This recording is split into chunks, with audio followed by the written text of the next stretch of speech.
I know you guys want to hear lots of cha-chings when it comes to selling on Etsy, but what happens when it's only crickets?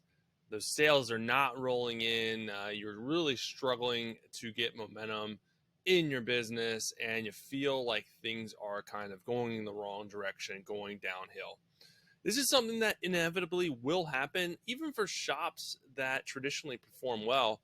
They will hit a lull or a down cycle from time to time. It's just part of doing business online. Does it mean that the world is ending? Does it mean that you should throw your hands up and give up? Absolutely not. I have a strategy that I want to talk about with you today that you can follow when sales seem to be drying up. Let's dive in and talk about that right now. All right, everyone, what is happening? Welcome back to the Handmade and Beyond podcast. Glad to be back with you guys as usual. Hopefully you are doing awesome. LL here, your host and guide through Etsy, through your journey of selling online. So I am coming at you straight out of my RV, like the last couple episodes, and things are going well. I'm getting into my flow. I'm getting into my routine. It's hard to kind of know when you're going to hear weird sounds. People outside are slamming doors right now, my neighbors. And, the lawn people come, the AC flips on, all kinds of weird stuff. I hear weird beeping. Things are falling off the walls, but everything else is going pretty well. It's just hard to kind of get into the groove as far as recording, but it is what it is. I'm getting used to it. It makes this all real. I'm a real person, a real human dealing with stuff going on in my RV. Only have a few problems so far, so I locked myself out of the RV. I had to break in to it the other day. My neighbors probably thought I was really crazy. There's a side compartment that I was able to shove an extension cord and into the lock part and just crank it to open it up. And really had to crawl into the side compartment. My legs are hanging out on the side of the RV. My neighbors probably thought I was crazy, losing my mind. They're not looking me in the eye now when I wave to them. So either way, I learned that my RV is incredibly easy to break into. So I'm changing. Well, I already changed those locks. So that was one problem. The other problem is it fell off when we first bought it. We put it on leveling blocks, and I didn't secure the wheels, and it rolled off the leveling box and bent a leveling jack in half. I had to buy a new leveling jack. But hey, I'm a rookie. I don't know what the heck I'm doing. I'm learning as I go. And, it's all part of the experience. It's all part of the fun ride. So I'll keep you guys posted on anything else crazy that happens, but it's been pretty smooth sailing so far. But hey, you're not here to learn about my adventure in the RV, or maybe you are.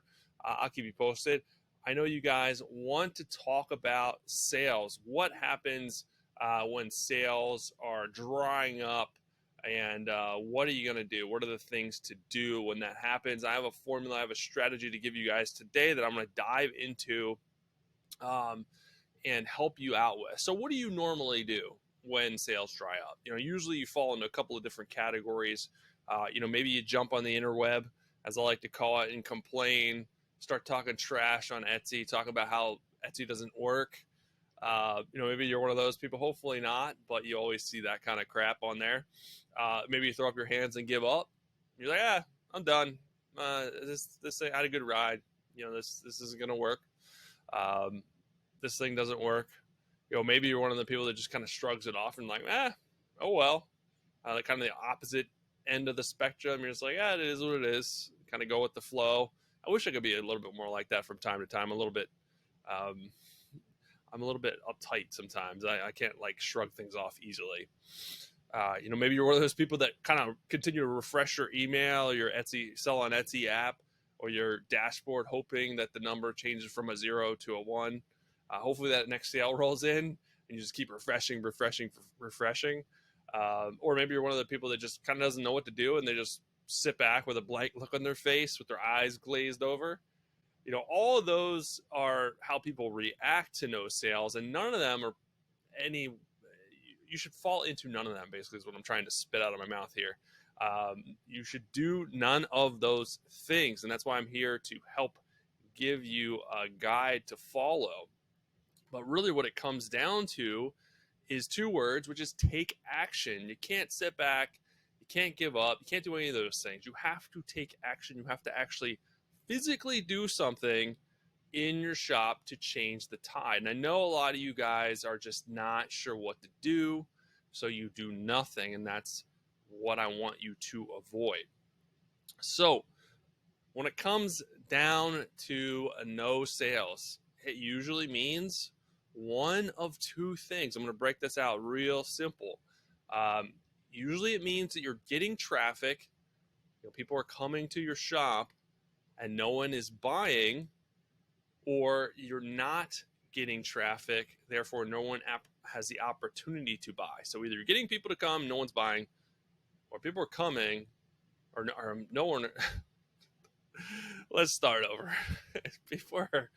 Oh my goodness. So either people are coming to your shop and not buying, or people are just not coming to your shop and they don't have the opportunity to buy. So that's the two things that you're going to fall into and you're going to find that's happening in your shop.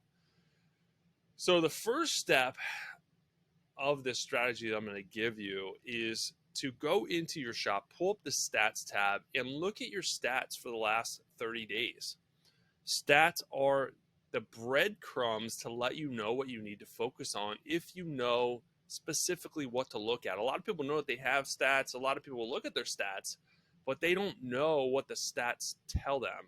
It's kind of like if you get your lab results from a doctor and you have all the hemoglobin or whatever numbers, and you don't know what they mean. You know that they mean something, but you don't really know, what it means to you. You don't know if it's, if you should eat less red meat, or you should eat less fats, or you should cut out the sugar. That's what the doctor's there to tell you. You don't know that. So stats on Etsy are the same way. You may look at them, but you don't know what story that they are telling you. So what I want you to look at specifically when it comes to your stats is, what is your conversion rate? And Etsy tells you what your conversion rate is, but a lot of people don't know what their conversion rate. Your conversion rate basically just means, how many visits you're getting, how many of those people are buying. And that is a specific statistic. So if you want to figure out your own conversion rate, Etsy does it for you, but you should know what it means. Is you take your total number of sales for whatever period you're looking at, and you divide that by the total number of visits. Not views, visits specifically. A lot of people confuse the two. Views could be one person looking at 20 different listings. That would be 20 views, only one visit, because that's only one person. A visit is unique people. So think of visits as the specific number of people coming to your shop. You always want to pay attention, I think, more so to visits, because as the more unique people you have in your shop, the more potential buyers you have. You don't care if you have a brick and mortar store. You don't care if one person comes and looks at every single one of your items. The chances of you getting a lot of sales out of that is going to be minimal. Now, if you have 10 people coming to your store looking at some of your items, the chances of some of those people buying is going to be a lot stronger. So I always like to emphasize more visits, more unique visitors is the best. So sales divided by visits is your conversion rate. And then from there, that number will tell you kind of how you're doing, how your shop's performing. Conversion rates do vary between industry, between niche, between what you're selling, but usually an average conversion rate falls between 1% and 3%. That's kind of a good number to shoot for. Could you be higher? Yes. Could you be lower? Yes. There's things that impact that, such as pricing, like I said, different niches, but that's kind of a good target to kind of shoot for, so you know what your conversion rate is, and if it's quote unquote low or high. So your conversion rate tells you a lot about your shop, a lot about the health of your shop. So a low conversion rate usually means that you have either high visits and no sales, or you have no visits and no sales. None of the two are good. If you're getting visits and no sales, it's great you're getting visits, but no one's buying, so that's a problem. If you're not getting any visits, that's a problem. High conversion rate usually means high visits, high sales, or low visits, high sales. Because you could have high visits and high sales giving you a high conversion rate, or you can only have a couple people coming, and if one of those people buys, then your conversion rate is also going to be high as well. So it really depends. Usually high conversion is not something that you worry about unless you fall into the category of maybe you only have 3 visits in 30 days and one of those people bought. You're going to have a super high conversion rate, but you're not getting any people, any traffic. So you still need to focus on your shop probably. So identify where you need to focus based on step 1. So we're at step 2 now. This is a kind of look at what I just told you and see where you fall. I'm assuming, like I just talked about, that you're going to fall into the low conversion, unless the high conversion is, you have low visits and just like one sale or something like that. But we're going to focus on the low conversion people, which usually means you have high visits, no sales, or no visits, no sales. So that's where you fall into. Which one of the two do you fall into specifically? So from there, that's going to help us diagnose kind of for step 3, what we need to focus on. So when you're looking at your conversion, again, are you high visits, no sales? If you are, why are people coming and not buying from your shop? You're getting visits, which is good, but no one's converting. No one's buying what you have. So that's a problem. That's why you have a low conversion rate. It doesn't matter how many people you can get. 100,000 people to your shop, no one buys. That's a huge problem. So there's a couple of things that you need to focus on with your listings when it comes to that. Usually it's pricing. Usually it is something's wrong with your description. Something doesn't make any sense. Something doesn't make any sense with your variations. Maybe your pictures something could be off with your pictures.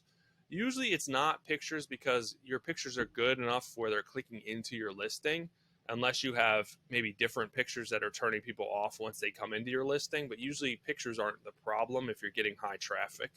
But it still may be an issue. It just depends. But usually it's something else. Usually it's your something with your description, something with your pricing going on, just something's not making sense. People are not pulling the trigger for whatever reason. Maybe it could be bad reviews too. If you get a couple bad reviews in a row, that's going to show up in your listing. So diagnose that. Those are the things that's impacting you from conversions that you need to go back, look at, and focus on. Now, if you fall into the no visits, no sales, which is probably going to be most of you guys, I would imagine, this usually means if you're not getting any visits, this means that you're not getting any there's something wrong with your SEO. You're not getting any traffic for whatever reason. Usually that comes back to SEO. It comes back to what keywords you're using in your listing, what audience you're targeting. Are the keywords you're using make sense? Are you using enough keywords? Things like that. There's a reason people are not finding your listing to even click into. So that comes down to SEO, which is search engine optimization. You need to change up your keywords. You need to dive into that and figure out some different keywords to try out, some changes to make when it comes to your SEO, which is going to be the majority of people's issue when it comes to a low conversion rate, would be my guess, and what I've seen based on the number of people that I've coached and talked to. So from there, that brings us to, now you know kind of how to look at your stats. Now you know what specific problem you're having, what specific area of focus you're having. That brings us to step 3, which is putting in the work and making the actual physical changes, right? This all comes down to taking action. Now you have the ammo, you have the momentum to take action in your shop, so you're going to absolutely do that. Maybe you're not sure exactly what specific keyword to change to, what specific thing to change to, but you have a good idea based on what we just talked about, and that's what we're going to do. We're going to try to make changes to try to make an impact of change in your listings. So you're looking at before you were looking at your stats tab, that's your overall listing stats all together. Now we want to look at a more individual basis to see which individual listing stats are kind of bringing down our overall performance. Maybe they're all bad. Usually it's a couple of bad apples that are kind of bringing down your overall bad performance, or bringing down your performance. So we're going to focus on those bad apples first. So you're going to go into your individual listing stats, click into the listing, click into the gearbox, and then you'll see stats, and you can look at the individual listing stats for the last 30 days. Usually I like to start 30 days is a good time frame. You can go a little bit higher, if you want to go 3 months or 6 months, that's fine too, just to give it a little bit more data, kind of see. And then you're going to look at those individual listing stats and see, is this listing doing bad when it comes to conversion, when it comes to traffic? And then we know, okay, if it is, we're going to work on this listing specifically based on the criteria that I already talked about,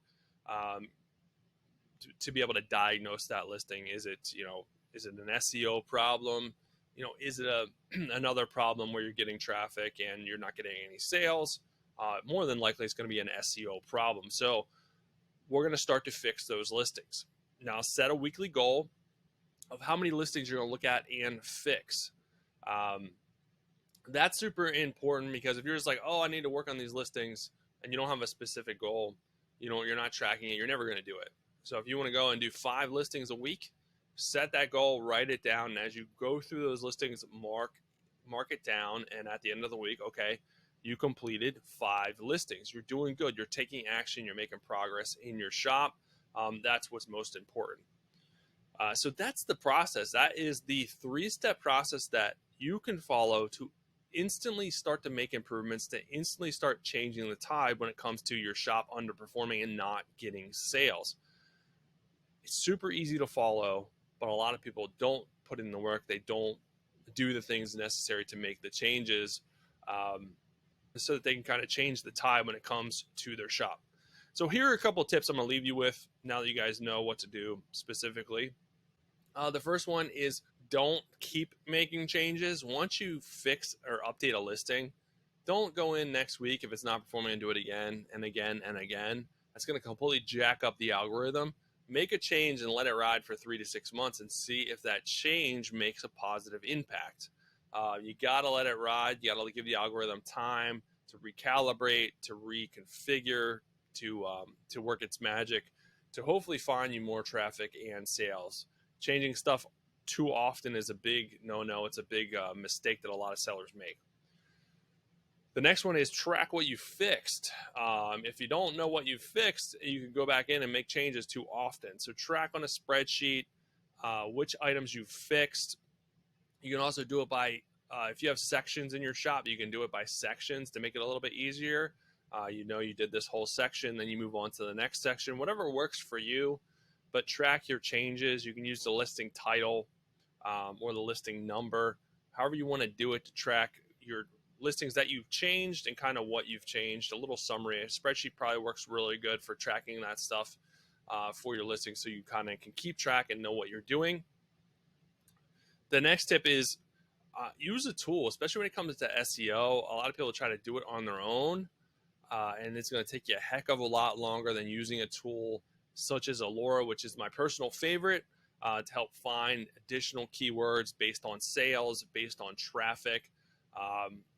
SEO is the number one thing I use Alora for, but they have a ton of other features, product demand research. It helps you with your Etsy listings, your performance as far as your specific sections in your listings, what to improve, follow-up reminder to help you get more reviews, and much more. So you guys can get Alora for free if you go to handmadeandbeyond.com/Alora, and it'll redirect you to a free sign-up page so you can try it out and see what I'm talking about. Again, it's my favorite tool, SEO specifically. I've used them all. There's tons of tools out there now, but Alora is super streamlined, super easy to use, and their features are really, really good. That tool alone has helped me make probably thousands and thousands of dollars more off my Etsy listings just from the keyword research that it provides. So get that free tool to try it out to see if you like it. And it is super invaluable if you're serious about making improvements and selling on Etsy. So you don't have to shoot in the dark and try to figure out what keywords are best when you're making your changes. So lastly, the last thing I'm going to leave you guys with is understand that this stuff that you're having to do, the changes that you're having to make, is part of the deal of selling online. You're always going to have to consistently work on your shop in order to see positive results. Uh, no positive results at least, probably equals no or little work on your business.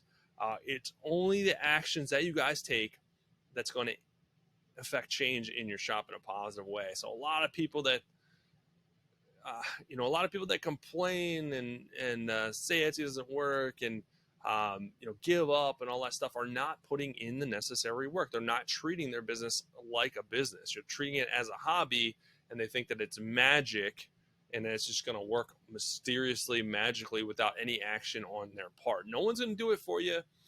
So if you want to put in the work, if you're serious about growing your business, then this process will absolutely help you out. But you have to have the right mindset, the right expectations going in. And I can't stress that strong enough. I don't want to harp on it, but I see it time and time again online. People don't have the right mindset, the right expectations when it comes to their business, whether it's Etsy or not. It's the same with if you have a brick and mortar and you never show up, you never put the open sign on, do you think you're going to make sales? You're probably not. Or maybe you're showing up. Are you restocking the shelves? Are you bringing in new stuff?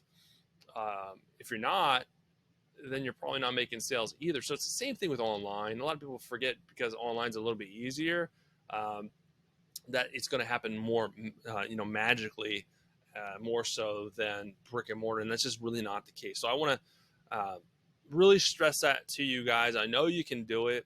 I know you have the tools to do it.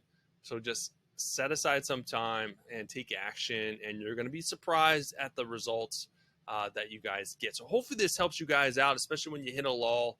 You have some stuff to try. You have a formula and a strategy to try to impact positive change when it comes to getting more sales in your business. But that is it for today, guys. I will be back next week with an episode for you. Again, if you want to try Alora, go to handmadeandbeyond.com/Alora. Get your free trial. Amazing, amazing resource to help your Etsy business out. If you enjoyed this episode, please leave me a review wherever you're watching. I appreciate it. Helps me reach more sellers, more Etsy sellers, handmade sellers. And it makes me feel good. I read them all. I like to see what you guys are saying. If you want new content, you want new episodes, you can put that in there as well. I always like feedback from you guys. But have an amazing rest of your day. I'll be back with you guys soon.